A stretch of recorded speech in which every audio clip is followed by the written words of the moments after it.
ലോകത്തിന്റെ ശ്രദ്ധ ഇറാൻ യുദ്ധത്തിലും വെടിനിർത്തലിലുമായി നിൽക്കുമ്പോൾ വീണ്ടും ഒരു വൈറസ് ബാധ പതിയെ വാർത്തകളിൽ നിറയുകയാണ്. കോവിഡ്-19 ശേഷം മറ്റൊരു വൈറസ് മനുഷ്യകുലത്തിന്റെ ഉറക്കം കെടുത്തുകയാണോ എന്ന സംശയം ഉയരുന്നുണ്ട്. മാരകമായ ഹാൻഡ വൈറസ് ബാധയെ തുടർന്ന് ഒരു ക്രൂസ് കപ്പലിൽ 3 സഞ്ചാരികൾ മരിച്ചത് ലോകാരോഗ്യ സംഘടനയുടെ ശ്രദ്ധയിൽ വന്നിട്ടുണ്ട്. MV ഹോണ്ടിയസ് എന്ന പര്യവേഷണ കപ്പലിലാണ് മരണങ്ങൾ റിപ്പോർട്ട് ചെയ്തത്. ലോകാരോഗ്യ സംഘടന ഹാൻഡ വൈറസ് ബാധിച്ച 2 കേസുകൾ സ്ഥിരീകരിച്ചു. കായ്പ് വെർഡെ എന്ന ആഫ്രിക്കൻ രാജ്യത്താണ് കപ്പൽ ഇപ്പോഴുള്ളത്. കപ്പലിൽ ഉണ്ടായിരുന്നവരിൽ 5 പേർക്ക് കൂടി വൈറസ് ബാധ സംശയിക്കപ്പെടുന്നുമുണ്ട്. മരിച്ച 3 പേരിൽ ഒരു ഡച്ച് ദമ്പതികളും ഒരു ജർമ്മൻ പൗരനുമാണ്.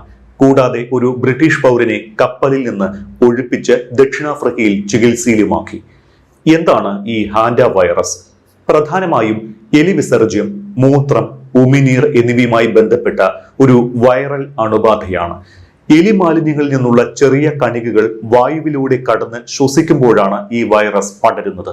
അടച്ചിട്ടതോ പൊടി നിറഞ്ഞതോ ആയ ഇടങ്ങൾ വൃത്തിയാക്കുമ്പോൾ സമ്പർക്കത്തിലൂടെ വൈറസ് ബാധ ഉണ്ടാകും. ഒരു വ്യക്തിയിൽ നിന്ന് മറ്റൊരാളിലേക്ക് ഈ വൈറസ് പടരാൻ സാധ്യത കുറവാണ്. ഹാൻഡ വൈറസിന്റെ ആൻഡ്രസ് വകഭേദമാണ് അസുഖം പരത്തുന്നത് എന്ന് കണ്ടെത്തിയിട്ടുണ്ട്. ഈ വകഭേദം മനുഷ്യർക്കിടയിൽ പടരാൻ സാധ്യതയുണ്ട്. പക്ഷേ വളരെ അടുത്തതും ദീർഘനേരം സമ്പർക്കം പുലർത്തുന്നതുമായ അപൂർവ സാഹചര്യങ്ങളിൽ മാത്രം. എലികൾ താമസിക്കുന്നിടത്തെല്ലാം സമ്പർക്കമുണ്ടാകാം. ഷെഡുകൾ, സ്റ്റോർ റൂമുകൾ തുടങ്ങിയ സ്ഥലങ്ങളിൽ എല്ലാം. അതിനാൽ യഥാർത്ഥ അപകട സാധ്യത ആളുകളുടെ സാമീപ്യമല്ല, മലിനമായ ചുറ്റുപാടുകളോടുള്ള സാമീപ്യമാണ്. വൈറസ് ബാധ ഹാൻഡ വൈറസ് പൾമണറി സിൻഡ്രോം അഥവാ HVS, ഹെമറാജിക് ഫീവർ വിത്ത് റീനൽ സിൻഡ്രോം അഥവാ HFRS എന്നിവയുൾപ്പെടെയുള്ള കഠിനവും മാരകവുമായ രോഗങ്ങൾക്ക് കാരണമാകും. ഇത് ശ്വസന പ്രശ്നങ്ങൾക്കും മറ്റ് ഗുരുതരമായ ആരോഗ്യ പ്രശ്നങ്ങൾക്കും കാരണമാകാം. യൂറോപ്പ്, ആഫ്രിക്ക, ഏഷ്യ എന്നിവിടങ്ങളിലെ വിവിധ പ്രദേശങ്ങളിൽ ഇവ കാണപ്പെടുന്നുണ്ട്.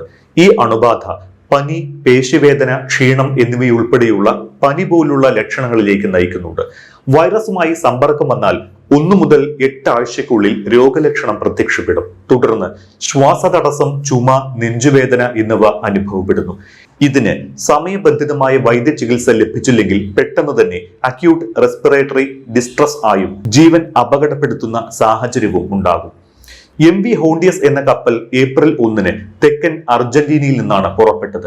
ദിവസങ്ങൾക്കകം 70 വയസ്സുള്ള ഒരു ഡച്ച് വ്യക്തിക്ക് പനി, തലവേദന, നേരിയ വയറിളക്കം തുടങ്ങിയ ലക്ഷണങ്ങൾ അനുഭവപ്പെട്ടു. ഏപ്രിൽ 11 ശ്വാസതടസ്സം അനുഭവപ്പെട്ടതിനെ തുടർന്ന് അദ്ദേഹം മരിച്ചു.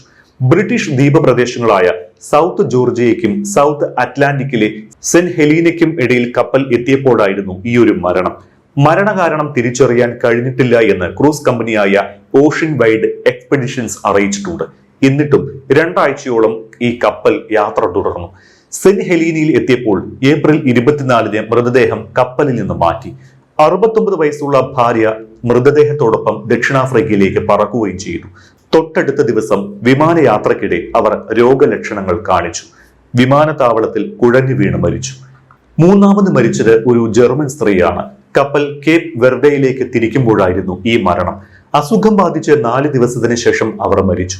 കൂടാതെ ന്യൂമോണിയയുടെ ലക്ഷണങ്ങളും ഉണ്ടായിരുന്നുവെന്ന് ലോകാരോഗ്യ സംഘടന പറയുന്നു. ഇത് ഹാൻഡ വൈറസ് മൂലമാകാം. ആ സ്ത്രീയുടെ മൃതദേഹം ഇപ്പോഴും കപ്പലിലാണ്. സെന്റ് ഹെലീനയിൽ നിന്ന് പുറപ്പെട്ട് ചെറിയ അസെൻഷൻ ദ്വീപിലേക്ക് കപ്പൽ എത്തിയപ്പോൾ മറ്റൊരു ബ്രിട്ടീഷ് യാത്രക്കാരൻ രോഗബാധിതനായി. ഇപ്പോൾ ഈ വ്യക്തിയുടെ അവസ്ഥ മെച്ചപ്പെട്ടിട്ടുണ്ട് എന്നാണ് റിപ്പോർട്ടുകൾ. ലോകാരോഗ്യ സംഘടനയുടെ കണക്കനുസരിച്ച് അദ്ദേഹത്തിന് കടുത്ത പനി, ശ്വാസതടസ്സം, ന്യൂമോണിയ എന്നീ ലക്ഷണങ്ങൾ ഉണ്ടായിരുന്നു. ഏപ്രിൽ 27 അസെൻഷൻ ദ്വീപിൽ നിന്ന് ദക്ഷിണാഫ്രിക്കയിലേക്ക് മാറ്റി. ദക്ഷിണാഫ്രിക്കയിലെ ഒരു ആശുപത്രിയിൽ തീവ്ര പരിചരണ വിഭാഗത്തിലാണ് ആ വ്യക്തി ഇപ്പോൾ. 3 പേരെ കപ്പലിൽ നിന്ന് ഒഴിപ്പിച്ചിട്ടുമുണ്ട്. അവരെ എയർ ആംബുലൻസിൽ വിവിധ ആശുപത്രികളിൽ എത്തിച്ചു. അതിനിടെ ഹാൻഡ വൈറസ് പൊട്ടിപ്പുറപ്പെട്ടതായി സംശയിക്കുന്ന ഒരു ക്രൂസ് കപ്പലിലെ മുൻ യാത്രക്കാരൻ സ്വിറ്റ്സർലാൻഡിലെ ഒരു ആശുപത്രിയിൽ ചികിത്സയിലാണ്. തെക്കേ അമേരിക്കയിലേക്കുള്ള ഒരു യാത്ര കഴിഞ്ഞ് തിരിച്ചെത്തിയ ശേഷമാണ് രോഗിക്ക് വൈറസ് ബാധ സ്ഥിരീകരിച്ചത്. കപ്പലിലെ പകർച്ചവ്യാധി നിയന്ത്രിക്കപ്പെടുന്നുണ്ട് എന്നും ആഗോളതലത്തിൽ ഹാൻഡ വൈറസ് ആളുകൾക്കിടയിൽ എളുപ്പത്തിൽ പടരാത്തതിനാൽ അപകട സാധ്യത കുറവാണ് എന്നും ലോകാരോഗ്യ സംഘടന പറയുന്നുണ്ട്. എന്നിരുന്നാലും ഈ സഞ്ചാരിക്കൊപ്പം സെന്റ് ഹെലീനയ്ക്കും ദക്ഷിണാഫ്രിക്കയിലെ ജോഹന്നാസ്ബർഗിനും ഇടയിലെ വിമാനത്തിൽ ഉണ്ടായിരുന്ന ആളുകളെ കണ്ടെത്തുന്നുണ്ട് എന്നും അവർ വ്യക്തമാക്കി.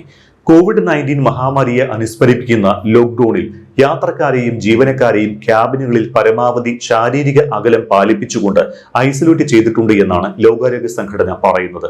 മനുഷ്യരിൽ വളരെ അപൂർവമായി മാത്രം കാണപ്പെടുന്ന ഒരു വൈറസ് എങ്ങനെ കപ്പലിൽ എത്തിയെന്ന് അന്വേഷിച്ചുകൊണ്ടിരിക്കുകയാണ് എന്നാണ് ലോകാരോഗ്യ സംഘടന പറയുന്നത്. മരിച്ച ഡച്ച് ദമ്പതികൾ കപ്പലിൽ കയറുന്നതിന് മുൻപ് അർജന്റീനയിലും തെക്കേ അമേരിക്കയിലെ മറ്റിടങ്ങളിലും യാത്ര ചെയ്തിരുന്നതായി കണ്ടെത്തിയിട്ടുണ്ട്. സമുദ്രാന്തര സാഹചര്യങ്ങളിൽ പകർച്ചവ്യാധികൾ പടരുന്നതിനെ കുറിച്ചുള്ള ആശങ്കകൾ വീണ്ടും ഉണർത്തുന്നതാണ് ഇപ്പോഴത്തെ ഈ പകർച്ചവ്യാധി. കപ്പലുകളിലെ ഉയർന്ന ജനസാന്ദ്രത, ഇൻഡോറിലെ ഇടുങ്ങിയ ഇടങ്ങളും വായു സഞ്ചാരവും വൈറസ് ബാധയുടെ സാധ്യത കൂട്ടുന്നു. നൂതന വൈദ്യപരിചരണം കപ്പലുകളിൽ ലഭ്യമല്ല എന്നതും മറന്നുകൂടാ. നിലവിൽ ഹാൻഡ വൈറസ് അണുബാധയ്ക്ക് വാക്സിനോ ലക്ഷ്യമിട്ടുള്ള ആന്റിവൈറൽ ചികിത്സകളോ ലഭ്യമല്ല. എന്നിരുന്നാലും കഠിനമായ ശ്വസന ബുദ്ധിമുട്ടുകൾ തടയുന്നതിന് നേരത്തെയുള്ള കണ്ടെത്തലും ഉടനടി വൈദ്യസഹായവും നിർണായകമാണ്. എലികളെ നിയന്ത്രിക്കുന്ന പ്രതിരോധ പ്രവർത്തനങ്ങളിലൂടെയും ശരിയായ ശുചിത്വ പ്രോട്ടോകോളുകൾ പാലിക്കുന്നതും ഇവിടെ പ്രധാനമാണ്. ഈ ഒരു കപ്പലിനെ തങ്ങളുടെ തീരത്ത് അടുപ്പിക്കുന്നതിൽ പല രാജ്യങ്ങൾക്കും ആശങ്കയുണ്ട്.